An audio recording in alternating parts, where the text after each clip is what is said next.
Ahora sí. Buenas tardes a todos, buenas tardes compañeros. Estamos aquí con Elena. Elena Gajate es quien va a dar el Matemartes de hoy, el Matemartes ya de marzo. Pero antes de presentarosla, pues me gustaría recordaros algunas actividades de la Sociedad Extremeña de Educación Matemática que están en marcha, algunos plazos que están abiertos, ¿vale? Sabéis que este año, ya en el 2025, empezó a funcionar el concurso de retos de la sociedad extremeña para ayudar a los estudiantes a preparar las Olimpiadas y que hay un reto para la Olimpiada Levin, para la Junior y para la Olimpiada, ya sabéis, la juvenil, la nueva, la de cuarto de la ESO, y que salen todos los miércoles. ¿Vale? Este miércoles pasado salió el último reto de la Levin, porque ya sabéis que la Olimpiada Levin ya es la semana que viene, entonces ya el concurso de retos para ellos termina. Todavía se pueden mandar las soluciones de este último problema hasta mañana y siguen los de la Levin y la Junior. Está abierto el plazo para la inscripción de la de segundo de la ESO hasta este viernes, así que si todavía hay algunos rezagados por ahí, estáis a tiempo de hacer la inscripción de vuestros estudiantes y la de cuarto de la ESO, la juvenil, la nueva, pues también, ya sabéis que este año es la novedad. Bueno, y los concursos de carteles que también están en marcha. Y ya sí, después de esta cuñita publicitaria, como el que dice, ¿no? Voy a pasar a presentaros a nuestra ponente de hoy, ¿vale? Ella nos va a dar el mate martes más o menos hasta las 6:15 o así, esa es la idea. Y luego habrá un turno de preguntas, así que si es algo importante, muy importante, la podéis poner, si queréis que sea del momento, ponerla por el chat, no sé que Elena nos dé otras indicaciones y si no, luego ya a las 6:15, pues turno de preguntas, ¿vale? De todas estas actividades que nos va a traer Elena. Bueno, pues Elena Jate Paniagua es licenciada en matemáticas por la Universidad de Salamanca. Ella es profesora de secundaria, lleva ya muchos años en activo, desde el año 89 y actualmente trabaja como asesora técnica docente para el Instituto Nacional de Evaluación Educativa. ¿Vale? Es profesora asociada en el máster de formación de profesora de secundaria en Castilla-La Mancha, imparte formación a profesores a través bueno, del Centro de Profesores de Castilla-La Mancha y colabora con el proyecto Estalmás de Ciudad Real, ¿vale? Y también en la organización de las Olimpiadas. Ella está muy metida también en la sociedad de profesores de su comunidad. Y estoy segura que la charla de hoy va a ser súper inspiradora. Como título le he puesto dar sentido a las matemáticas que enseñamos. Estoy segura bueno, de que van a ser un montón de actividades muy interesantes porque todo lo que le hemos leído en las redes sociales, no sé si la seguís, como Elena Ajate o Ajate Elena en Instagram y en Twitter, pues son cosas, bueno, pues muy interesantes. Entonces, si no la seguís, os lo recomiendo, ¿vale? Si vais a compartir alguna de las cosas que salen hoy aquí, pues acordaros de etiquetar a la sociedad para que lo compartamos, ¿vale? Bueno, ya con esta presentación os dejo con Elena, que nos cuente todas esas actividades que seguro que son muy interesantes. Vale, bueno, pues voy a compartir mi pantalla y empiezo ya la presentación. Bueno, antes de nada quería decir que efectivamente, como ha dicho Beatriz, actualmente no estoy dando clase, estoy trabajando en el INE, pero bueno, estuve hasta noviembre en clase, todo lo que voy a contar son cosas que he hecho y bueno, soy una profesora normal, o he sido una profesora normal hasta mediados de noviembre. Mm, Creo que es muy interesante en nuestra profesión que podamos compartir materiales y esto es un poco lo de estas charlas. Yo muchas de las cosas que voy a contar las he aprendido también de otros profesores y creo que es la mejor manera de mejorar nuestra práctica, poniendo en común lo que hacemos. Y bueno, como ha dicho Beatriz, yo estoy abierta a que me preguntéis cosas o incluso a que a lo mejor algunas que hagáis vosotros parecidos, pues me comentéis, pues yo lo hago así y, pues, si queréis aportar algo o completar algo de lo que digamos. A ver, eh, bueno, pues a ver, compartir pantalla, ¿dónde estaba esto? ¿Dónde estaba? Ah, compartir, aquí está. Vale, compartir. Bueno, ¿veis ya ahí Sí, sí que se ve. la presentación? Sí, ¿Todo sí, bien? sí, perfectamente. Bueno, pues como os ha dicho Beatriz y como se titula, lo que voy a contar es algunos ejemplos de cosas que yo he hecho en clase en los últimos cursos y un poco la estructura de lo que vamos a hacer. Vamos a empezar con un experimento, luego vamos a poner algunos ejemplos de algunos recursos que están por ahí que podemos usar todos. Luego voy a contar también algunos problemas.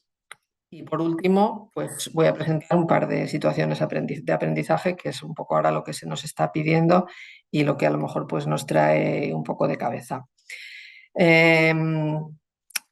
Bueno, no sé si conocéis este experimento. La charla se titula Dando sentido a las matemáticas que enseñamos, porque, como ahora veréis, dar sentido a las cosas, muchas veces más que hablar de utilidad, que cuando nos preguntan los chicos esto para qué sirve, yo siempre digo, nunca sabemos para qué nos va a servir las cosas, pero es importante, yo creo, que nuestros alumnos sí que vean un sentido a lo que aprenden, más que una utilidad inmediata. Bueno, pues este experimento que se llama de Wozniak-Crick se formuló en el año 66 y es un rompecabezas que tiene muchas versiones distintas y que dice lo siguiente. Dice, si tienes aquí un grupo de cartas, yo afirmo que si por un lado hay una vocal, por la cara opuesta tiene que ser negra. Entonces, ¿a qué cartas les tendríamos que dar la vuelta para comprobar que lo que se dice es verdad? Es decir, que si en un lado hay vocal, en el otro lado es negra.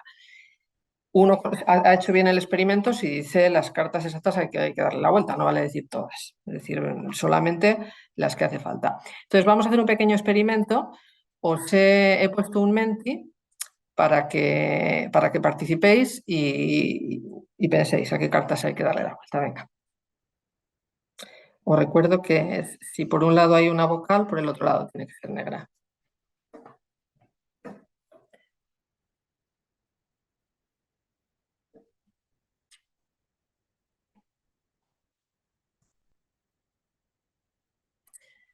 Bueno, veo que el A lo está poniendo mucha gente. Evidentemente la hay que darle la vuelta para comprobar que detrás de la A tiene que haber una carta negra. Y luego muchos estáis poniendo la negra. La B también ponen algunas personas. La amarilla de momento no la ha puesto nadie. Bueno, vamos a hacer aquí un pequeño, os dejo que lo sigáis pensando y mientras vamos a continuar. Bueno, pues mirar, vamos a hacer ahora el mismo experimento, pero reformulado de otra manera. Imaginar que vais a celebrar una fiesta en casa, van a venir gente mayor de edad y gente menor de edad y no podemos permitir que los menores de edad beban alcohol. Entonces, ¿a quién de los siguientes invitados tendríamos que interrogar? Aquí tenemos un señor mayor que no sabemos lo que está bebiendo. Tendríamos que interrogar a este señor, ¿qué os parece? Aquí vemos un niño que tampoco sabemos lo que está bebiendo. Tendríamos que mirar a este, tendríamos que preguntarle. Este es un chico que no sabemos si es mayor o menor de edad, pero que está bebiendo leche. Tendríamos que preguntarle a él. Y aquí vemos a una chica que tampoco está muy claro si es mayor de edad y que parece claramente que está bebiendo vino. Yo creo que aquí todo el mundo rápidamente, sin pensar mucho, se da cuenta de a quién le tiene que preguntar, ¿no? Tendríamos que mirar lo que bebe el niño, no sea que esté bebiendo algo con mucha graduación, y tendríamos que ver si esta chica es mayor de edad, ¿no? Porque claramente está bebiendo alcohol. Bueno, pues fijaros que el experimento es el mismo, pero cambiando vocal por menor y cambiando negro por no alcohol. Es decir, yo tengo que comprobar que vocal implica negro, que es lo mismo que decir que menor implica bebida no alcohólica. Entonces, aquí está muy claro a quién tengo que preguntar. Tengo que mirar esta, es decir, tengo que voltear la A, claramente, pero luego la que tengo que mirar es la negra, no la amarilla. Es decir, yo tengo que comprobar, perdón, la que tengo que mirar es la, sí, es la amarilla, no la negra, porque si de este lado hubiese una vocal, aquí estaríamos viendo que no se está cumpliendo la ley, porque vocal implica negro. Si detrás de la amarilla, si esta es la que tengo que mirar. Entonces, esta coincide con la chica. ¿vale? Cuando se hace así el experimento, todo el mundo lo hace bien rápidamente. Cuando se hace de la otra manera, fijaros que mucha gente había puesto voltear la negra. La negra no hay que voltearla, porque me da igual lo que haya detrás. Si hay una consonante, eso no contradice la regla que vocal implica negro. Pero sí, la que hay que voltear es la amarilla. No sé si puedo volver a lo que habéis puesto en las respuestas. Fijaros que la amarilla nadie la había puesto, que es la correcta. Es decir, la correcta son la A la habéis puesto todo el mundo, eso es más fácil ver, pero ver que es la amarilla y no la negra no es tan fácil. Y es porque, claro, la regla vocal amarillo no tiene ningún sentido, no le damos ningún sentido. En cambio, a esta sí que le damos sentido. Sabemos que los menores no pueden beber alcohol y aquí todos entendemos perfectamente, rápidamente, sin pensar lo que hay que hacer. Entonces yo cuando hace unos años, me enteré de este experimento y lo puse en práctica con mucha gente y efectivamente la mayoría de la gente falla y falla en lo de la amarilla y la negra. Ahí pues es una cosa que me hizo comprender lo importante que es darle sentido a las cosas. Yo creo que siempre los profesores intentamos buscar ejemplos y paralelismos para que entiendan mejor las cosas, pero las matemáticas es muy abstracta y eso es una barrera para muchos alumnos. Entonces, digamos que yo mi lucha, sobre todo en los últimos años, cuando ya empiezas a leer más y a darte cuenta de más estas cosas, es de lo importante que es, ya digo, más que verle una utilidad, es que le vean un sentido. Entonces, lo que os voy a contar es un poco pues esta idea de cómo las cosas que tenemos que enseñar pues podemos hacerlas de manera que nuestros alumnos le den un sentido y eso les sirva para entenderlo mejor o por lo menos para aprenderlo mejor. Aunque por supuesto la abstracción es importante en matemáticas y es lo que buscamos que luego llegue todo el mundo. Bueno, pues como os decía, voy a empezar con algunos recursos que están en la red donde podemos sacar muchas ideas para hacer cosas en clase. A mí este es el que más me gusta, el de Don Stewart. Este es un profesor de matemáticas inglés de secundaria que, por desgracia, murió durante la pandemia, pero tiene una cantidad de recursos maravillosos. Bueno, yo esta presentación luego se la voy a pasar a Beatriz para que os la publique porque aquí están todos los enlaces. Aquí hay de todo tipo, sobre todo para primer ciclo, sobre todo para la ESO. Para bachillerato quizás hay menos, pero hay muchísimas cosas interesantes. Dan Meyer, no sé si lo conocéis, es otro profesor de matemáticas norteamericano que tiene unos vídeos estupendos que se llaman Matemáticas entre exactos, que os voy a poner de hecho luego una actividad que he hecho yo a partir de uno, en los que pues da muchísimas ideas también para meter las matemáticas, digamos, en la vida diaria. El proyecto Enrich de la Universidad de Cambridge, aquí se pueden encontrar también actividades fantásticas, actividades ricas, es decir, porque muchas veces parece que si queremos dar sentido o que los chicos vean utilidad a las cosas, renunciamos un poco a las matemáticas profundas. Y tampoco se trata de eso. Entonces, lo bueno que tiene Enrich es que son, como su nombre indica, actividades muy ricas y muy profundas matemáticamente. Bueno, esta es una que es que muchísimo, como su nombre indica, es para los alcohólicos de los recursos. Y aquí también tenemos montones de cosas. De hecho, hay muchos enlaces a estas otras páginas que os he mostrado antes, a la de Dan Meyer, a la de Enrich, etc. Este es uno que descubrí hace poco por X, tiene una cuenta de X en la que tiene cosas interesantísimas también, es decir, matemáticas profundas. Luego os enseñaré también alguna cosita que he sacado de su página. También está en inglés. Y también, bueno, algunas en español, la de Divermates, no sé si la conocéis, que bueno, tienen muchos recursos con matemáticas manipulativas, que eso siempre es interesante en clase.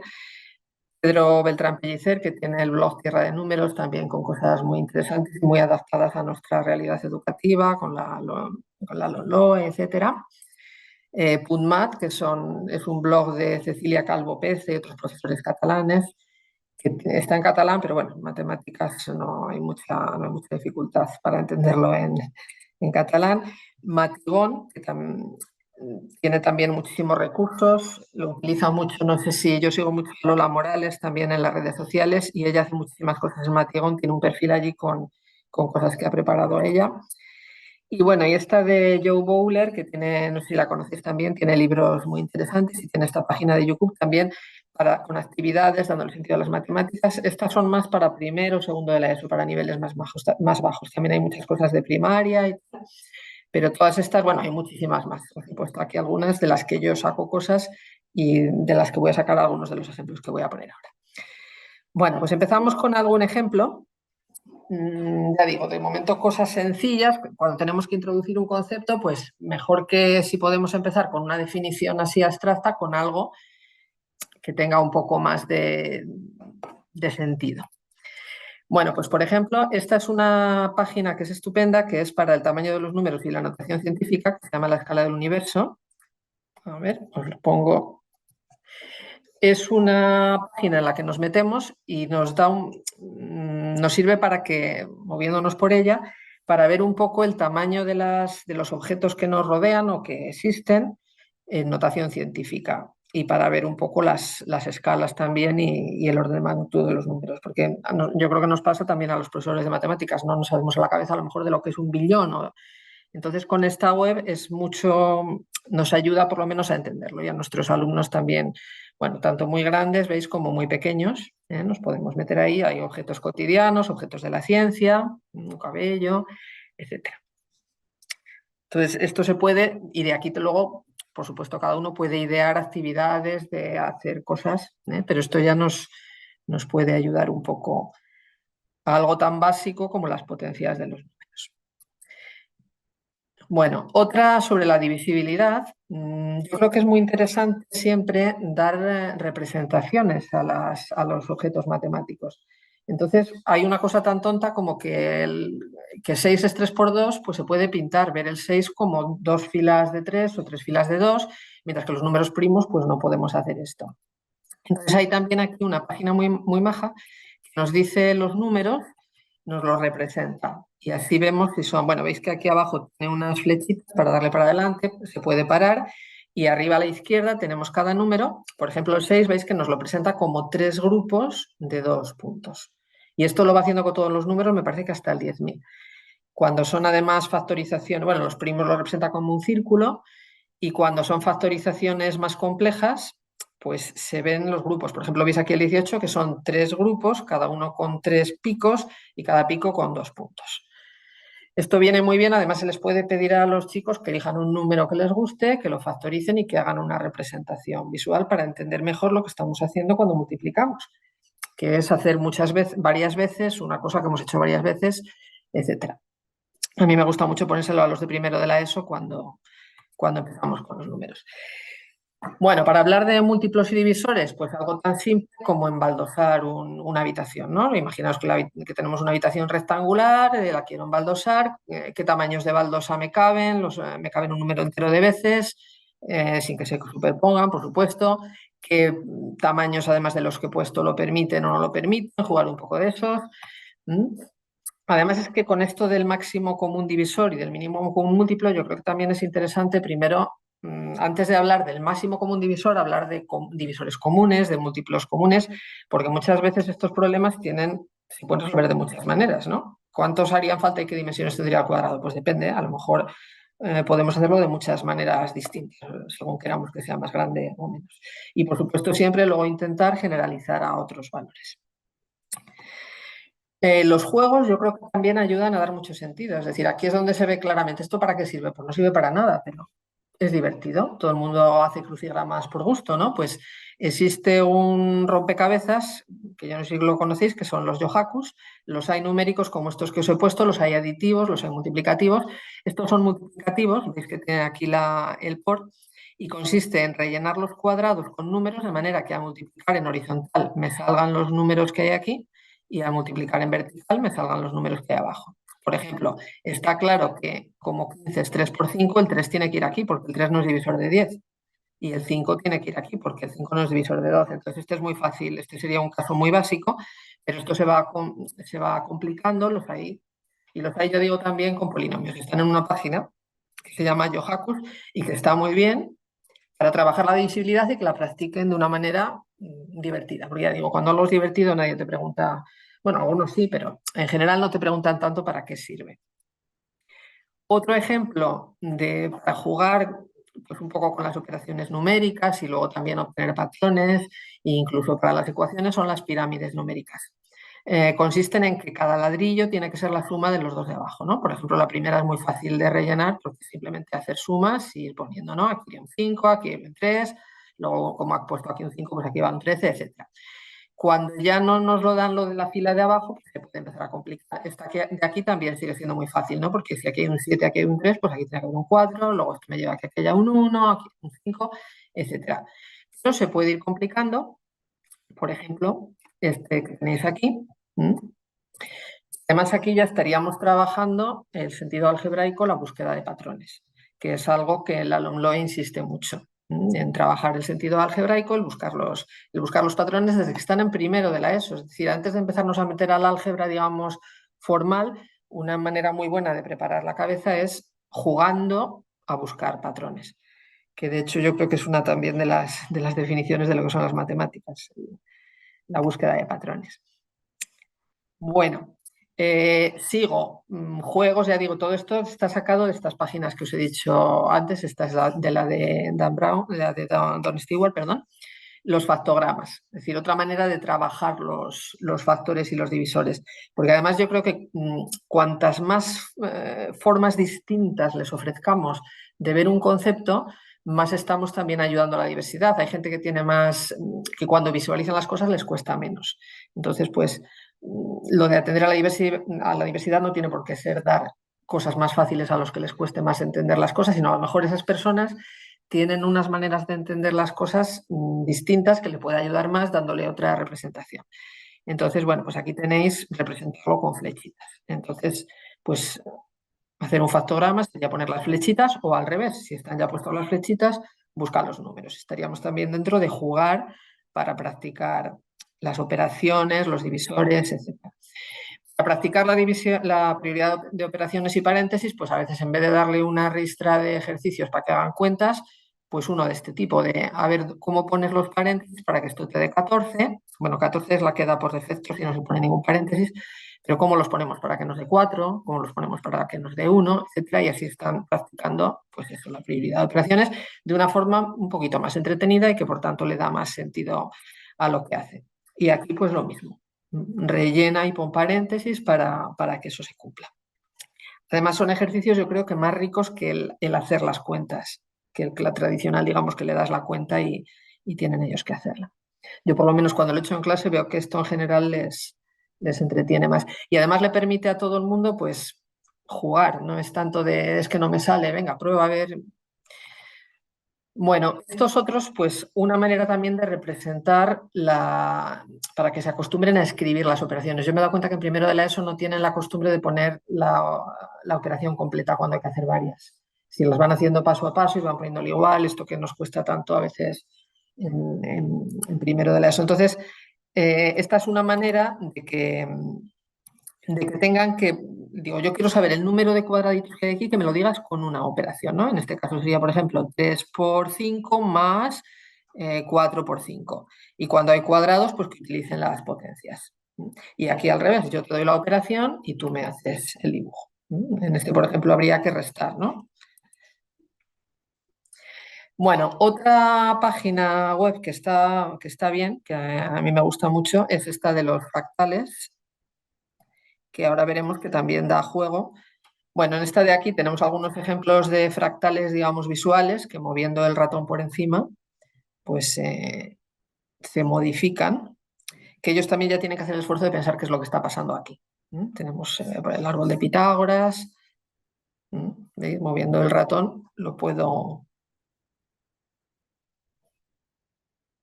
hacer más grande, más pequeño, la curva de Koch, que moviéndola de izquierda a derecha.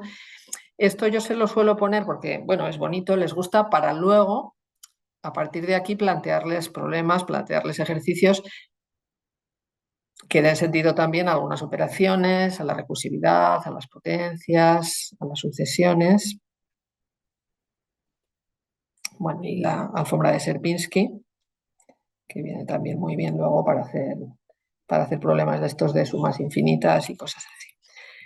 Bueno, pues por ejemplo con esto pues puedo plantear problemas de este tipo. Ya digo, a lo mejor no son prácticos, pero les hemos dado un sentido porque han visto que esto es algo bonito, por supuesto se les puede hablar de los fractales en la naturaleza, etcétera, Y nos sirven pues para que esas sumas infinitas, por ejemplo, cuando damos las progresiones, que dices, ¿esto en la vida real existe? Bueno, pues a lo mejor no existe exactamente en la vida real, pero nos permite hacer cosas bonitas y nos permite entender algunos fenómenos naturales como que tienen que ver con los fractales.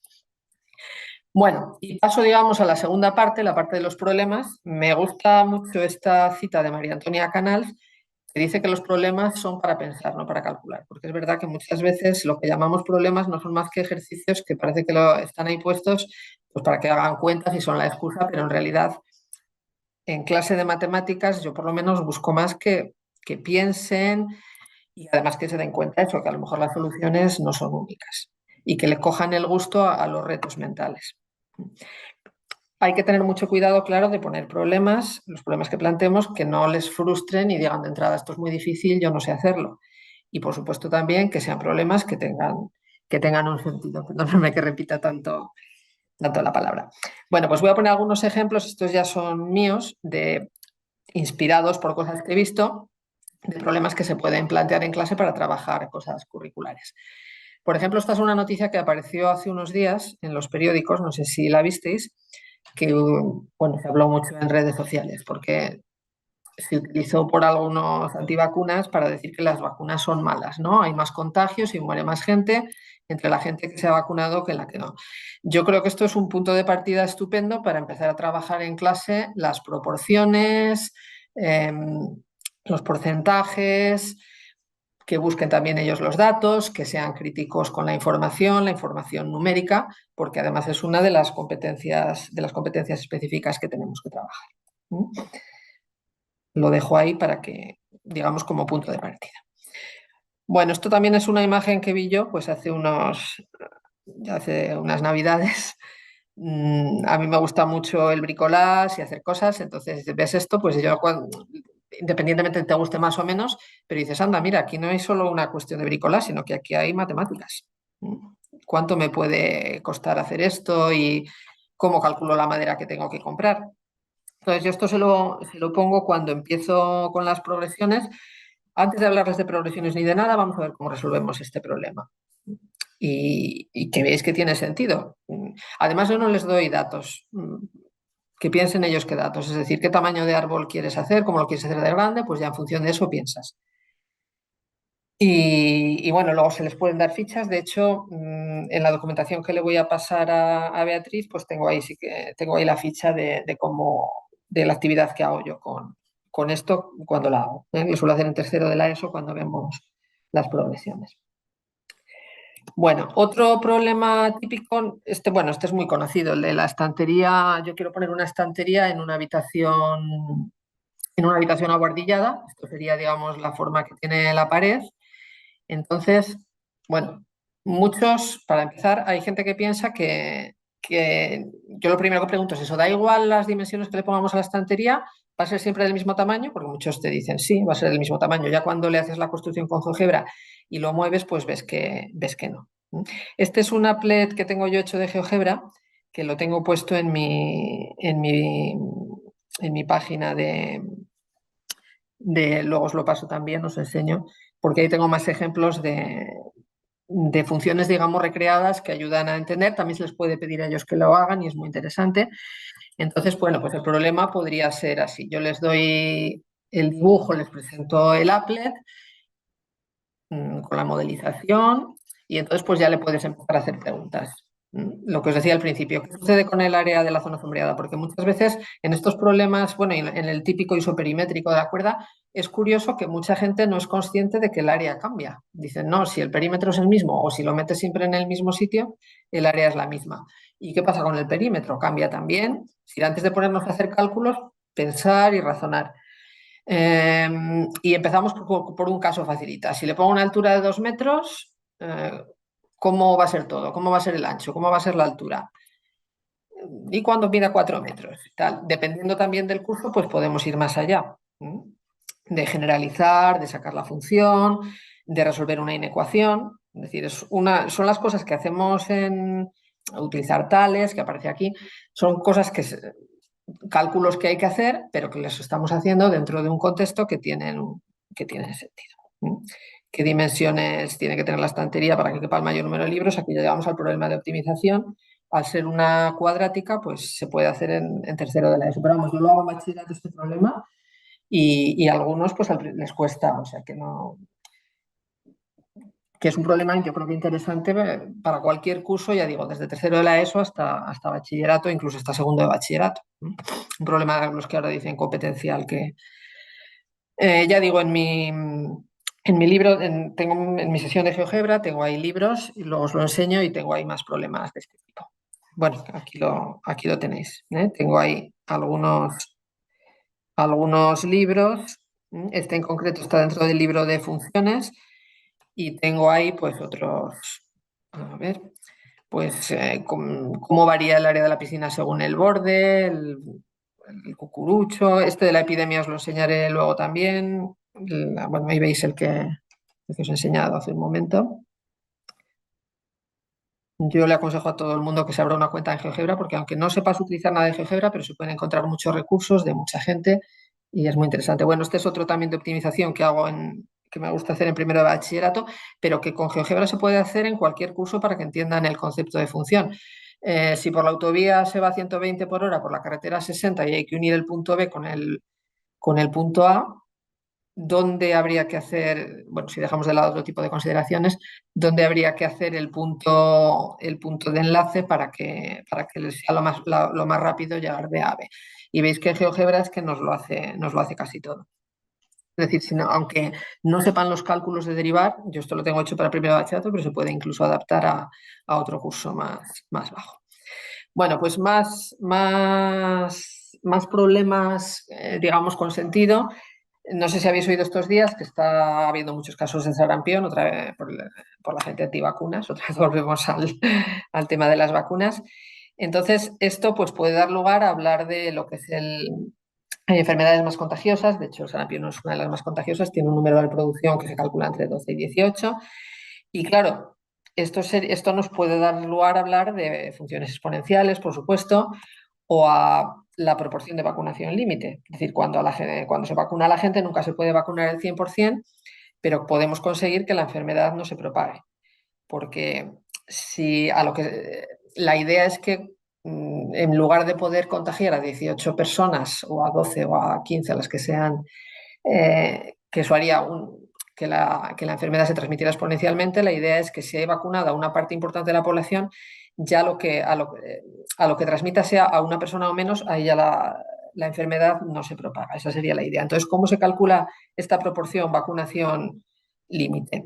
Pues bueno, si R es el número de reproducción de la enfermedad y P es la proporción de gente vacunada, claro, el número de reproducción cuando lo multiplico por la proporción de gente que no está vacunada, que eso sería por los que se propaga, eso es lo que quiero que sea menor o igual que 1, ¿no? Entonces esto da lugar a una inecuación de la que podemos despejar la P y de ahí sacamos la fórmula de según el número de reproducción de la enfermedad, cuánta gente tiene que estar vacunada, ¿no? Por ejemplo, en el caso del sarampión, pues más o menos 17, 18 avos o 11, 12 avos según cuál sea el número de reproducción. Esto nos permite hablar, por ejemplo, de las funciones de proporcionalidad inversa y de la asíntota. ¿Qué significa esta asíntota? Es decir, según el número de reproducción, que sería aquí la X, ¿no? Pues hay que vacunar a más o menos gente, cuanto más contagiosa sea la enfermedad. Y le estamos dando sentido a las funciones de proporcionalidad inversa. Bueno, tengo hecho aquí también un applet sobre esto, que ya os digo, lo tengo puesto en mi libro. Esta sería la función exponencial de cómo se propaga la enfermedad sin vacunas. En el eje de las X estaría el tiempo, que habría que medirlo, digamos, en ciclos, no en días ni en meses. Y según el porcentaje de población inmunizada, pues veis que la curva exponencial crece más despacio. Esto se puede hacer con ellos en clase o simplemente mostrárselo como ilustración para que entiendan mejor lo que estamos haciendo. Bueno, otro ejemplo, también sacado de una noticia, el fraude, la miel se adultera, la miel que compramos no es pura al 100% porque parece ser que se le echan cosas y eso está muy extendido, ¿no? Entonces un problema que se me ocurrió a mí, pues un señor, una señora, alguien que compra la miel, la adultera. Entonces, pues evidentemente, si la adulteras con cosas más baratas, pues ganas dinero. ¿Cuánto ganas? claro, eso depende de la proporción. Hago un pequeño paréntesis, las proporciones, yo creo que es uno de los conceptos, el de proporcionalidad, uno de los conceptos más interesantes de la ESO. Es decir, si hay que reducir la ESO a que aprendan bien dos o tres cosas, una de ellas yo creo que es lo que es la proporcionalidad. Entonces a mí me gusta meter muchos problemas en que aparezca la proporcionalidad y luego siempre intentar generalizar. Bueno, y meter inecuaciones, todo esto también para conectar cosas. Es decir, yo creo que el álgebra debe ir todo muy relacionado, no separar por un lado los polinomios, por otro lado las funciones, por otro lado las inecuaciones. Lo bueno es si le podemos dar, bueno, tengo aquí puesta un poco la solución del problema, que es otra vez darle sentido a las fracciones algebraicas y a las funciones algebraicas. Nos aparece ahí la asíntota, qué significa la asíntota, cómo resuelvo la inecuación, es decir, si quiero ganar un mínimo de 5, qué es lo que tengo que hallar, antes de hacer las cuentas, entender lo que estamos haciendo. Y bueno, este se parece un poco, voy un poco más rápido porque veo que ya me queda solo media hora y llevo menos de la mitad. Este es un poco también el de la velocidad media, que muchas veces se confunde con la media de las velocidades. Yo creo que la física es muy interesante también para trabajar cosas en matemáticas, le da mucho sentido a muchas cosas. El asunto de la velocidad media. También aparece una función racional con una asíntota según la velocidad que haya tenido la primera carrera, o sea, una vez que está fijada la velocidad que ha tenido la primera carrera, la velocidad de la segunda carrera depende de la velocidad media, perdón, depende de la velocidad que tenga en la segunda carrera y eso es una función de proporcionalidad inversa.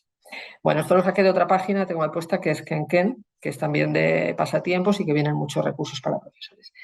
Bueno, y paso a otra actividad que hicimos. He visto que el nombre de vuestra sociedad de matemáticas lo estuve buscando y vi que no era un matemático, que era un artista que se dedicó también mucho a la docencia. Y eso me gusta mucho porque creo que las matemáticas están muy relacionadas con el arte y a mí me gusta mucho que ellos se den cuenta que las matemáticas son bonitas y que tienen que ver con la estética y que se pueden hacer cosas. Esto que pongo aquí es unos hiloramas que hicimos en la valla de mi centro el año pasado con alumnos de segundo de la ESO. Como veis, están hechos con cuerdas, uniendo pues, el primero con el primero con el primero, el segundo con el segundo, el tercero con el tercero. Entonces, esto lo hicimos con la profesora de plástica, pero en clase de matemáticas hicimos con GeoGebra unos hiloramas dinámicos, es decir, que estos puntitos se pudieran juntar.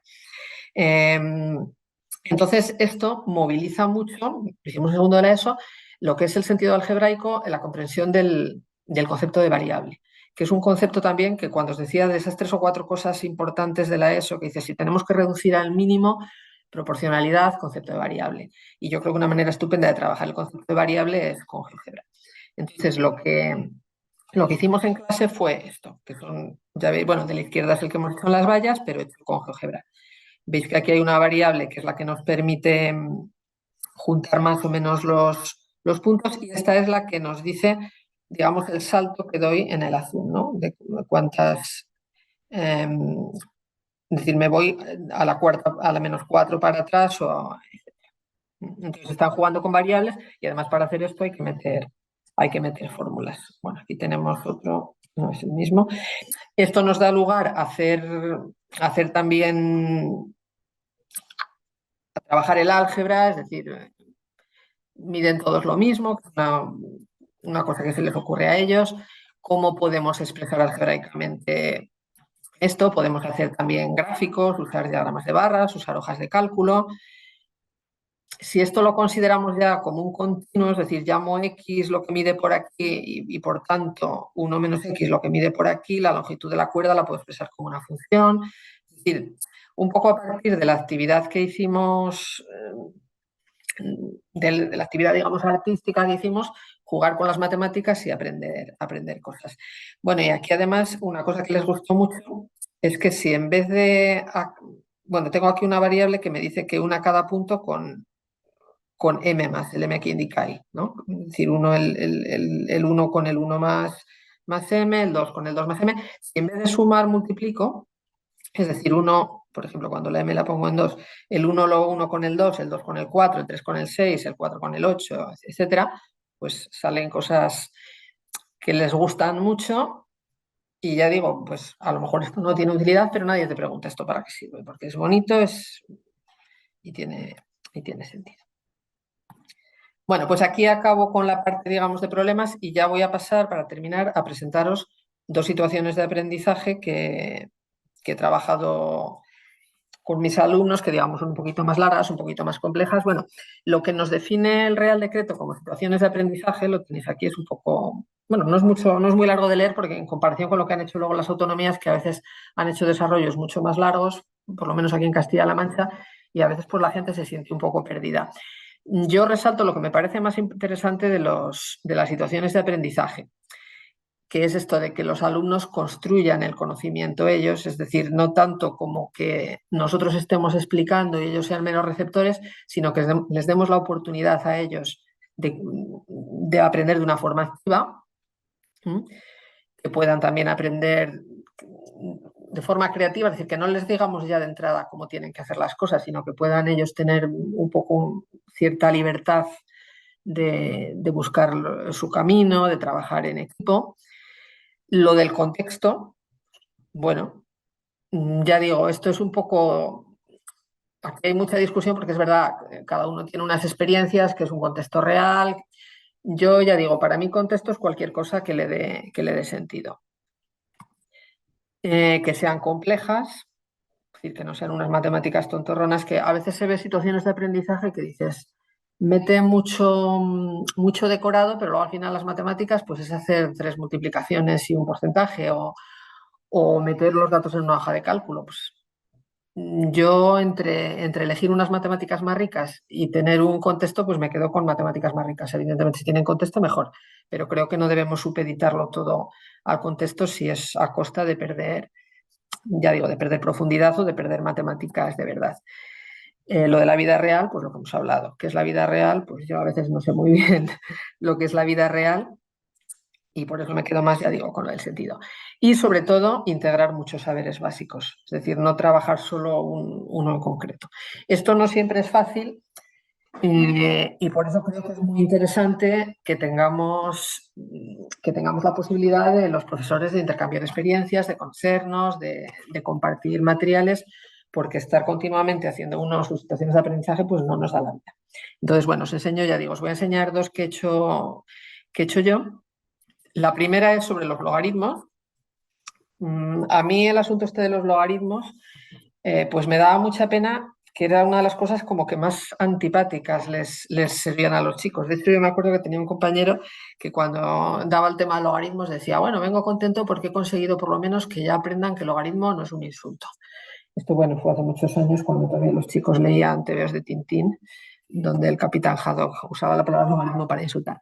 Entonces, es verdad que los logaritmos, tal como se suelen introducir en muchos libros de texto todavía, resultan muy antipáticos, porque para empezar, como no les dan un sentido, quedarte con la definición de que a lo que tengo que elevar esto para que me dé lo otro es un poco complicado. Entonces, ¿cómo podemos hacer para que esto no sea tan doloroso?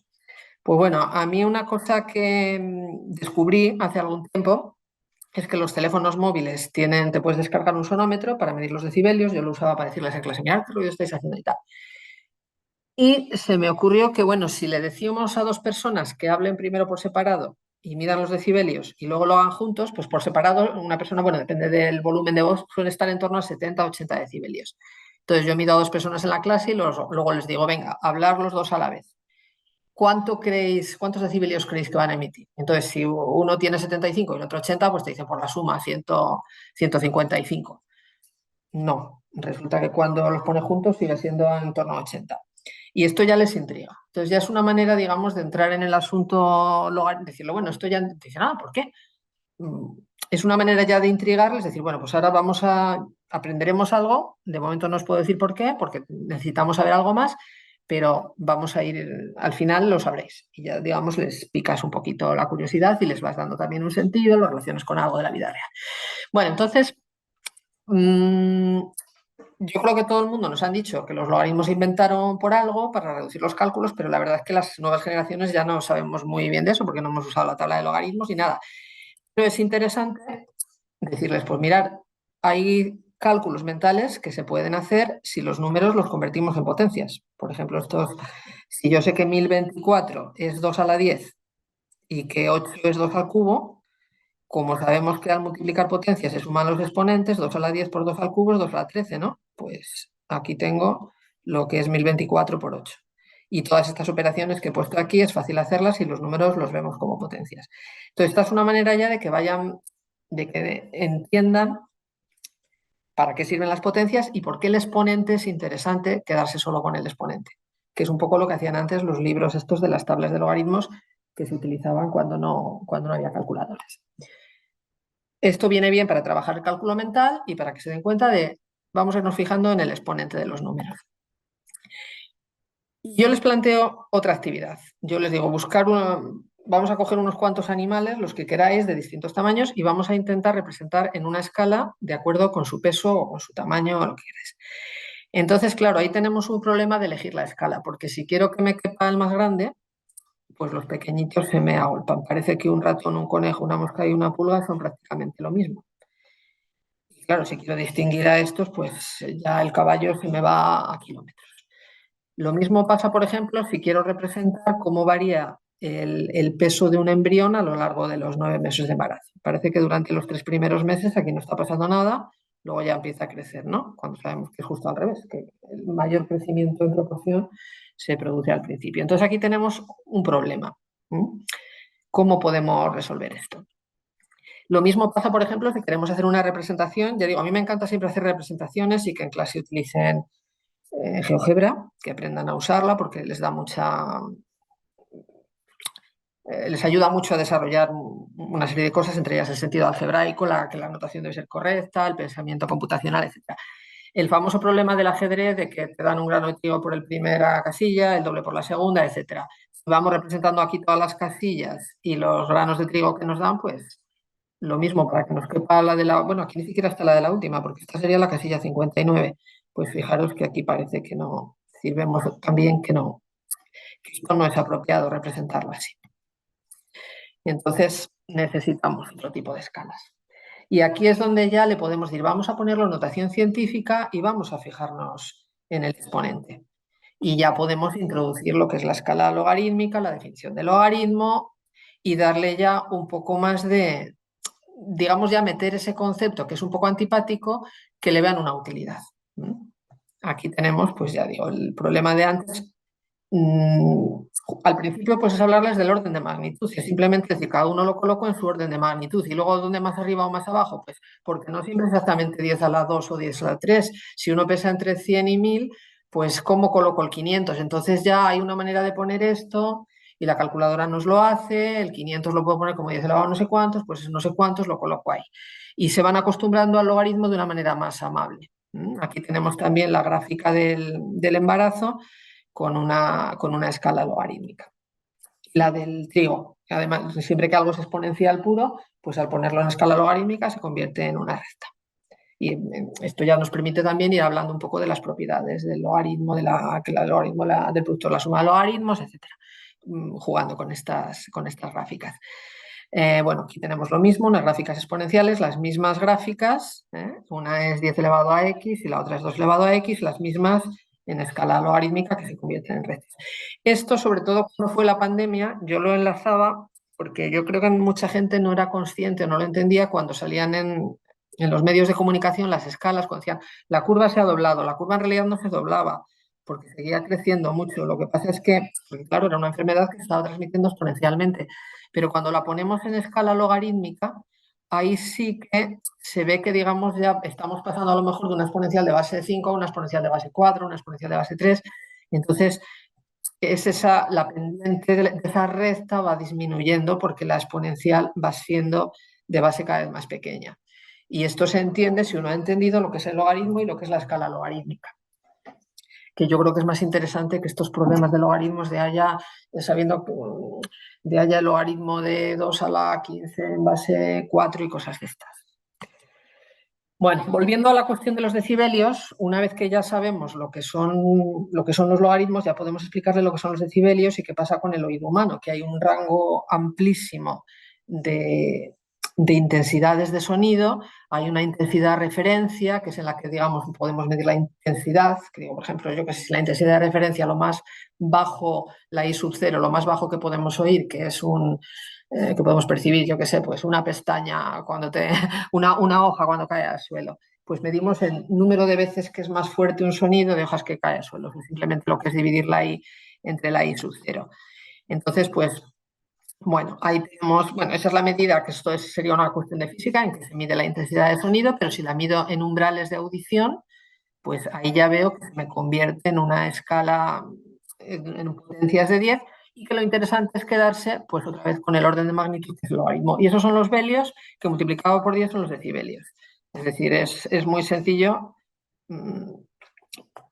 Y se usa esta escala logarítmica por esa misma idea de la escala imposible, de que nuestro oído percibe desde cosas muy leves, de sonidos muy leves, a sonidos muy intensos. Y si los quisiéramos poner todos juntos, en la misma escala, no distinguiríamos un susurro de un golpecito para que nos cupiera el avión despegando, por ejemplo, ¿no? Es decir, es la misma idea de las escalas. Entonces, bueno, cuando lo hicimos en clase, pues esto eran Cristina y Luis, los decibelios, lo pasamos a velios, la intensidad. Es decir, es un poco para jugar con lo que es la recíproca del logaritmo, que es la exponencial. Cuando se suman, claro, lo que se suman son las intensidades, y al tomar el logaritmo la intensidad, por eso no se suman los decibelios. Esa sería un poco la solución después de haber trabajado todo esto. Con los logaritmos podemos también trabajar cosas como la ley de enfriamiento de Newton, es decir, de explicar que cuando los cuerpos pasan de un ambiente a otro, cuando saco algo de la nevera o cuando meto algo en el horno, pues se calientan o se enfrían según funciones exponenciales. Entonces podemos hacer problemas de este tipo, ¿no? Si yo meto una cosa que está a 50 grados en el horno y mido y veo que 15 minutos después está a 120, pues de ahí puedo deducir cuál es la función, y esto ya sería un problema, pues más bien para bachillerato, ¿no? Para trabajar las funciones exponenciales. Y aquí hay que hacer una serie de cálculos con logaritmos, porque para calcular quién está hacia, hay que despejar cosas, y hay que estar tomando exponenciales, tomando logaritmos, y es trabajar otra vez con esto, resolver ecuaciones exponenciales, pero dándole sentido. Esta sería una inecuación o una ecuación, depende de cómo lo planteemos, ¿no? Con los decibelios. Yo quiero que trabaje en el concepto de logaritmo, pues si uno emite 85 decibelios, que son 8,5 velios, que es una intensidad de 10,85, pues al ser 4, más o menos, bueno, hay que explicar que esto no es luego la física, pues claro, las matemáticas en la realidad pues se distorsiona un poco porque los 4 no están en el mismo sitio, etcétera. Bueno, pero más o menos tenemos ahí una cuenta con logaritmos que tiene sentido. Ecuación logarítmica, pues aquí tengo una pregunta que para contestarla tengo que resolver una ecuación logarítmica. A ver qué pasa aquí, porque no me corrige. Esta ecuación logarítmica, esta es una ecuación logarítmica que tiene sentido. No muchas de estas que hacemos muchas veces, que dices, estás ven a hacer ecuaciones logarítmicas y no sabes para qué sirven. A veces ni nosotros mismos. Yo, la verdad, muchas de las ecuaciones logarítmicas que he hecho con mis alumnos durante muchos años no tengo ni idea de si sirven para una vida real o no. Con lo del pH, ahí tenemos otro ejemplo. En la física, el pH vuelve a ser un logaritmo de cuando una cosa es ácida es por unos iones que están ahí disueltos, y el rango de esa disolución desde una parte por 100 a una parte por 1000 millones, pues ese exponente, es decir, cuando digo que el limón tiene pH 2, es que hay 1 de cada 100, la concentración es 1 de cada 100, y en el agua es 1 de cada 10 millones, ¿no? Pero cuando mezclo la concentración, pues sería esa, ¿no? Y esta pregunta pues, nos lleva también a resolver una ecuación logarítmica. Y vuelvo a decir, ecuación logarítmica, es decir, igual vamos a tener que trabajar ecuaciones logarítmicas, pero tienen un contexto, y no por eso, hombre, quizás no están enrevesadas como algunas de las que vienen en los libros, pero es que yo también me pregunto hoy en día, que tenemos aplicaciones que las cuentas enrevesadas nos las hacen, y todo el mundo, yo creo que al final recurrimos a ellas. Yo creo que es más interesante que entiendan lo que es una ecuación logarítmica, resuelvan una sencilla, pero le vean utilidad, que estén haciendo muchas enrevesadas y no sepan para qué sirven, porque luego además sabemos que se les olvida y no les queda nada. Cuando le dan un sentido también es verdad que se olvidan las cosas, pero bueno, ahí se queda algo. Bueno, pues esta sería la primera situación de aprendizaje. La otra que voy a presentar bueno, este señor de aquí es Polia, tiene que ver con una frase que me gusta a mí mucho de él, en el libro este de cómo resolver, que dice que es mejor resolver un problema de 5 formas diferentes que 5 problemas diferentes de la misma forma. Muchas veces, ya digo, los ejercicios que hacemos es venga una y otra vez a hacer lo mismo y a veces es más interesante pues un problema verlo desde distintos ángulos y aprender muchas cosas distintas, porque además con eso estamos trabajando algunas bueno, con esta situación de aprendizaje que os voy a enseñar, vamos a trabajar un poco estas competencias que tenemos ahí. Bueno, pues este problema, esta situación de aprendizaje que voy a presentar, parte de un vídeo de estos que os he hablado al principio de Dan Meyer, de Matemáticas en 3 actos, que, bueno, pues es una situación un poco ridícula, un poco absurda, pero también a veces a ellos les hace mucha gracia que les pongas cosas un poco, digamos, un poco petardas. Entonces os pongo el vídeo para que llego a clase y digo, vamos a ver un vídeo y a ver qué se os ocurre. Entonces es un vídeo muy cortito, lo pongo.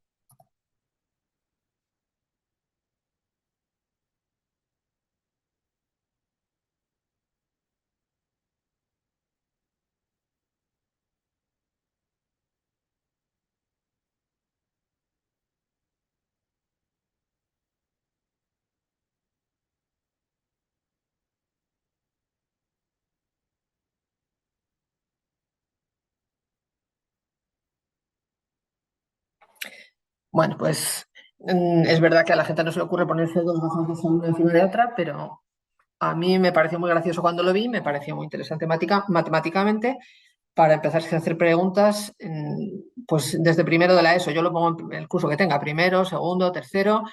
¿Qué pasa ahora cuando se pongan las 2 gafas? No va a haber nada, porque claro, 50 más 50, pues 100%. Y normalmente, claro, como es una situación que todo el mundo, aunque no lo haya hecho, sabe perfectamente que sigues viendo algo. Entonces enseguida, aunque alguno te diga, pues nada, no ve nada, siempre no, no, no, no. Y ya se paran a pensar, pues cuánto ven, cuánta luz pasa. Esa sería la pregunta inicial. Todo esto, ya digo, luego cómo se trabaja en clase, pues se puede hacer una discusión común o se puede... A mí me gusta mucho trabajar en pequeños, ponerlos en grupos de 3, a trabajar entre ellos y hacerles las preguntas y que ellos discutan y que ellos razonen y que ellos expliquen y que ellos hagan las cosas. Luego, pues dejarles a ellos que se hagan preguntas. Claro. Y normalmente siempre hay alguno que la hace, aunque tú no digas nada. Y si me pongo 1000 gafas una encima de la otra, pues ¿qué pasa? Entonces ahí nos empiezan a aparecer potencias de fracciones, vuelve a aparecer el concepto de proporción, porque claro, con porcentajes no puedes elevar, pero lo tienes que hacer como fracción. Buscar pautas, es decir, a ver si podemos generalizar. Aquí estamos trabajando el sentido algebraico, podemos meternos ya en el crecimiento o el decrecimiento exponencial, en este caso sería decrecimiento, trabajar la hoja de cálculo para hacer tablas. Es decir, podemos, digamos, sacar mucha miga de una situación muy sencillita. Proponer también inecuaciones, ¿no? Preguntas de este tipo. Otra vez nos pueden surgir los logaritmos, ¿no? Para contestar algunas de estas preguntas según el nivel en el que estemos. Ya digo, yo esto no lo hago igual cuando lo planteo primero de la ESO, que a lo mejor lo que quiero es simplemente que aprendan a multiplicar fracciones y luego más adelante hacer potencias de fracciones, que si lo haces en un curso más alto, que ya tienes que trabajar más. Eh, Aquí tenemos una representación, claro, la pregunta es esa. ¿En algún momento no pasa nada de luz? Claro, y aquí ya surgen incluso preguntas un poco filosóficas. ¿Qué es nada? ¿En matemáticas es lo mismo cuando decimos nada que en la vida real? Porque es el cero absoluto y así nos da pie también a hablar de las aproximaciones, del concepto de los límites, que es verdad que aunque la definición formal de límite no está preparado, yo creo que la mente hasta bachillerato y lo del epsilon y tal, pues, pero la idea intuitiva la tienen desde muy pequeñitos, lo que es el límite y lo que es el comportamiento asintótico de las cosas. Otra pregunta que esta surgió, esta no se me ocurrió a mí, se le ocurrió a un chico en clase, decir, oye, ¿y si en vez de 50, 50 es 40 y 60, da lo mismo 40, 60 que 50 más 50 o que 10 más 90? Y bueno, y por supuesto importa el orden. Y si no es lo mismo cuando más y cuando menos, pues esto sí se generaliza. Fijaros que aquí lo que nos aparece es una parábola, es decir, estamos conectando un montón de cosas distintas porque todo está conectado en matemáticas. Es decir, ya digo, yo creo que es verdad que a veces es más, llega un momento en que uno tiene que clasificar y hacer y ponerle un orden a las cosas, pero yo creo que no pasa nada por que se den cuenta de que para resolver un problema, aunque no sea muy, muy complicado, tenemos que echar mano de cosas distintas y de que la vida, las cosas están conectadas y hay mucha complejidad. Y bueno, una cosa que yo creo que también está muy bien siempre que aprenden un concepto nuevo, intentarles que ahora ellos que se inventen el problema. Es decir, invéntate tú una situación parecida a esta para utilizar los conceptos matemáticos que hemos usado. Y bueno, pues por ejemplo, en vez de gafas de sol cortinas, pues es muy obvio lo de las cremas solares, que significa el índice este de protección solar, que es el tiempo que tardas en quemarte, qué pasa cuando te pones la crema solar, por cuánto se reduce. Por supuesto, el tema de los descuentos encadenados, el típico del coche que a medida que pasa el tiempo va perdiendo valor, en física, de desintegración atómica, cuando disolvemos una disolución, lo de las dosis homeopáticas. Este problema que a mí me gusta mucho, lo puse una vez en Twitter y me dijeron que no era apropiado para los jóvenes porque habla de alcoholismo y tal. Bueno, se puede hacer con leche y café. Creo que Lola Morales tiene por ahí uno parecido con leche y café, ¿no? El que bebe un trago y lo rellena con agua para que no se note. Pues este es un problema que en el fondo es lo mismo. Yo este lo hice un día en clase, como al principio les costaba más, le dije, bueno, pues imaginar que se bebe media botella cada día, a ver qué va a pasar. O luego la tercera parte de la botella, etcétera. Eh, ya digo, este problema no es fácil. De hecho, si lo ponéis así a palo seco en bachillerato, incluso a muchos les cuesta hacerlo, pero si se trabaja desde el principio, poco a poco y ayudando, pues pueden llegar a hacerlo en tercero de la ESO perfectamente. Bueno, y ya para terminar, me gusta a mí también, yo sigo en las redes, lo descubrí, ya digo, Twitter hay mucha porquería, pero también aprendes mucho. Yo esta mujer la descubrí en las redes, es una profesora australiana que tiene también cosas estupendas y esto lo saqué de ella, dice, ¿por qué es interesante sacar muchos problemas de un problema? Para que se acostumbren a mirar las cosas desde distintos ángulos, que la vida no es todo tan sencillo, en la vida no está todo perfectamente clasificado y perfectamente separado para las conexiones, que es una de las cosas que nos pide la LOMLOE, una de las competencias específicas de matemáticas, conectar. Y sobre todo porque nos ahorra tiempo, porque muchas veces nos quejamos de que no nos da tiempo a terminar el temario, pero a lo mejor si hacemos una actividad en la que aparezcan distintos saberes básicos, pues estamos ahorrando tiempo. Y bueno, con esto termino. Creo que más o menos es la hora que me dijiste, Beatriz. Y os agradecería mucho que me dijerais, pues eso, que preguntarais lo que quisierais. Ya digo, le voy a pasar a Beatriz todo el material, con los enlaces, con algunas fichas, la de los logaritmos, la de la miel, alguna más que tengo por ahí. Y estoy abierta o a que me digáis, pues yo lo hago de otra manera, o no esto no me parece bien, o preguntas lo que queráis. Dejo de compartir pantalla. Mm. Muy bien, Elena. Me pongo el Madre móvil para que mía, se me vea la ahí, cara. A te ver, vemos ahora. ahora me veis. Es que Sí. no sé, se me Qué ha dado la vuelta. difícil, ¿eh? Sí, es que estoy con el móvil y si lo giro. Uy, Ah, ahora te vemos al revés. Ahora, así. vale, ahí Listo. más o menos. Te oímos bien, así con una cámara que te oímos con el ordenador, creo, y te vemos en el Sí, móvil. he silenciado el móvil. A ver, no sé por qué está ahora la cámara girada. No, ahora tenemos que dar, pero antes te veíamos bien, hace un momentito te hemos Sí, visto. al principio estaba bien. Sí, No, sí. pero es porque estoy girando el móvil. Ajá. Ya está. Vale. Bueno, pues eso. Si queréis comentar algo. Vale, bueno, pues muchas gracias, Elena. Madre mía, qué velocidad llevábamos, ¿eh? Yo iba tomando nota de cosas y algunas me voy a tener que volver a ver el vídeo, menos mal que se graba, porque algunas cosas, madre mía, súper interesantes. He apuntado un montón de enlaces y de recomendaciones y de ideas, yo creo que para levantar así un poco el gusanillo, ¿no? Para que luego ya nosotros vayamos Sí, indagando. no me he extendido mucho en algunas cosas porque digo, mejor darla y ya cada uno luego que lo adapte o que ponga lo que quiera. Y tenía miedo también porque muchas veces yo siempre voy muy rápido y luego me sobra tiempo. Y hoy estaba pendiente del reloj, digo, a ver si me ajusto al tiempo que me han dado. Y Sí, entonces, bueno, muy bien. Nada, yo agradecerte y alguna pregunta sí que te iba a decir. A ver, es que el vídeo de las gafas me ha parecido brutal, es buenísimo, es buenísimo. sí, ¿verdad? Es que, Está pues por este ahí, Dan Meyer tiene montones de este tipo. Os lo recomiendo que os metáis en su página porque es fantástico. Tiene sí. montones de vídeos muy buenos. ¿Es el de la chica que nos has dicho al final? ¿Es de ese vídeo? No. El de las gafas, Sí. el que se pone unas gafas encima de otras, ese es de Matemáticas en tres actos de Dan Meyer. Está en la presentación al Vale. principio cuando recomiendo algunas páginas con recursos, está. Ajá. Vale. Está en los enlaces, de Y de acuerdo. todas maneras en la presentación también está abajo puesta el enlace a ese vídeo en concreto. Ese yo personalmente me lo guardo. Eso, Sí, muchas de las sí, sí, cosas que sí. has dicho, pero esa me ha parecido una cosa tan sencilla, pero tan clara para coger la idea. Decía Inmaculada que si vas a compartir, pero ya no lo has dicho, que lo vas a compartir la Sí, yo te lo paso todo presentación. a ti para que lo compartas ya tú Sí. todo. Vale, lo pondremos en la página cuando ponen el vídeo, pues están los enlaces debajo bueno, para que entren a la presentación y ya ahí vistemos. No sé si queréis preguntarle alguna cosilla, aprovechamos que está por aquí, ¿vale?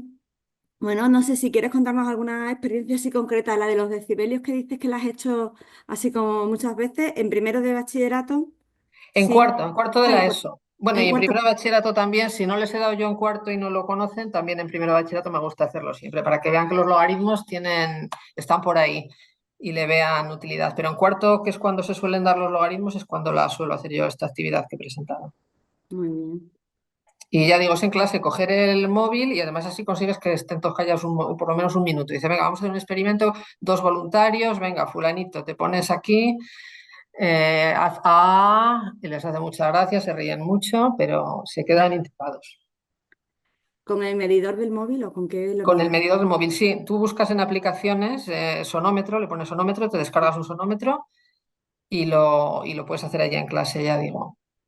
Mm, Si tienes incluso, lo ideal es que puedas proyectar tu móvil si tienes una pantalla de estas digitales ujú, y tienes un aparatito para poder conectar el móvil a esa pantalla para que todos lo vean en grande.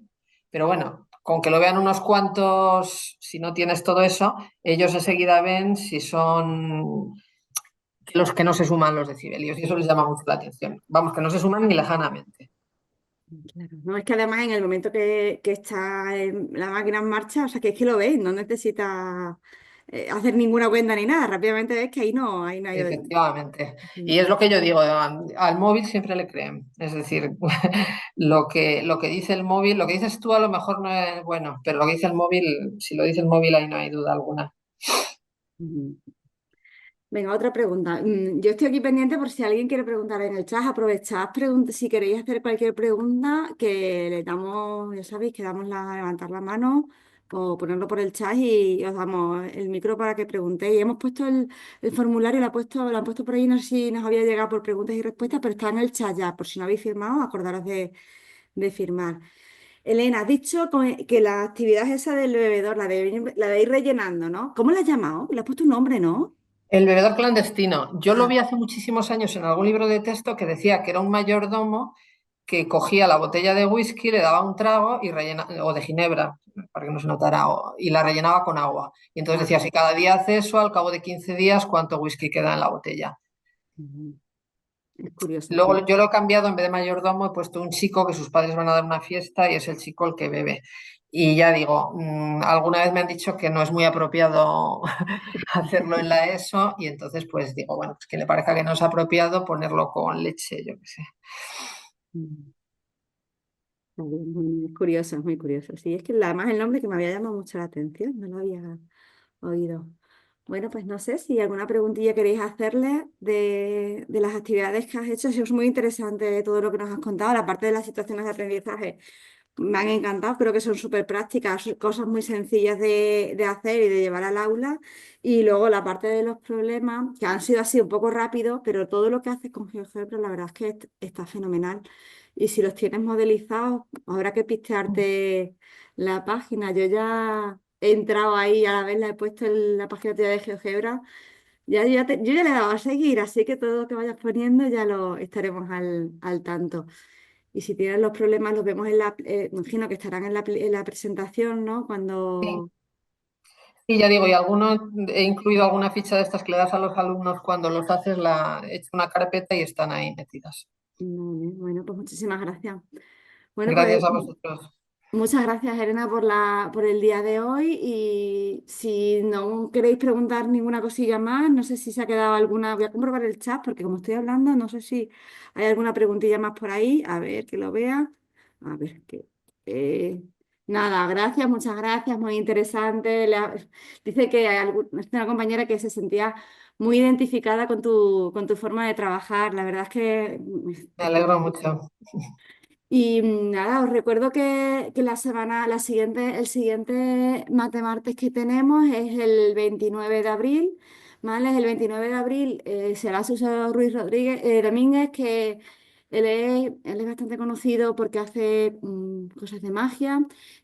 Va a ser una sesión de magia y matemática porque además es que es justo antes del 12 de mayo, que ya sabéis que se celebra el Día Escolar de las Matemáticas, que va este año en torno a la magia. Entonces, bueno, la sesión del siguiente Marte tiene que ver con la magia, bueno, para que nos ayude a dar algunas ideas para, bueno, para preparar también el día escolar de las matemáticas. Y ya con esto, Elena, si te parece, no sé si quieres contarnos algo, nos despedimos. Nada, Repito que las muchas gracias. gracias y ya digo que yo encantada de compartir el material que tengo y que estoy segura que muchos de vosotros hacéis cosas mucho más interesantes también y que creo eso, que lo ideal es que existan cosas como esta, que los profesores podamos estar en contacto y poner en común lo que tenemos y compartir Bueno, pues y aprender muchísimas unos de gracias otros. por tu generosidad. Gracias, hasta la siguiente. Venga, Muchas un gracias, saludo a Beatriz. todos.